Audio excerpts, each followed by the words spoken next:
మనలో love hormone ఉంటుంది తెలుసా? ఎస్, మనలో లవ్ హార్మోన్ ఉంటుంది. ఈ లవ్ హార్మోన్ వల్ల మనం హ్యాపీగా ఉండటం, ప్రశాంతంగా ఉండటం జరుగుతుంది. This is Madhuri, welcome to our channel. మనసు ప్రశాంతంగా, బంధాలు బలంగా ఉండాలా? అయితే మీలో లవ్ హార్మోన్ ఆక్సిటోసిన్ స్థాయిలను పెంచుకోవడం చాలా ఇంపార్టెంట్. ఆక్సిటోసిన్ అంటే ప్రేమ, నమ్మకం, అనుబంధానికి మూలం. ఇది తల్లి శిశు బంధం నుంచి జీవిత భాగస్వాముల మధ్య ప్రేమ వరకు కీలక పాత్ర పోషిస్తుంది. అయితే దీన్ని సహజంగా ఎలా పెంచుకోవచ్చో చూద్దాం. నంబర్ 1, ప్రేమతో టచ్ చేయడం, కౌగిలించుకోవడం, చేతులు పట్టుకోవడం, ఆప్యాయంగా పలకరించడం. ఇలా చేస్తే వెంటనే ఆక్సిటోసిన్ స్థాయిలు పెరిగిపోతాయి, ఒత్తిడి తగ్గిపోతుంది. ఇక నంబర్ 2, స్నేహితులు, కుటుంబంతో సమయం గడపండి, ఆలోచనలు పంచుకోండి.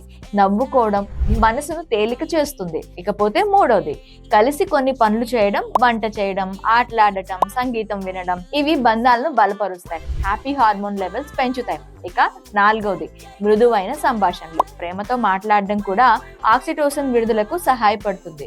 మరి గుర్తుంచుకోండి, ప్రేమ, కరుణ, సానుభూతి చూపినప్పుడే మనలో లవ్ హార్మోన్ పెరిగే అవకాశం ఎక్కువగా ఉంటుంది. కాబట్టి ప్రతిరోజు కొంచెం ప్రేమ పంచండి, మనసు ప్రశాంతంగా ఉంటుంది, బంధాలు మరింత బలపడతాయి. ఇలాంటి హెల్త్ అవేర్నెస్ ఇన్ఫర్మేషన్ కోసం మా ఛానల్ ని సబ్స్క్రైబ్ చేసుకోవడం మర్చిపోవద్దు. అలాగే ఈ రీల్ సేవ్ చేసుకోండి, అలాగే షేర్ చేయండి.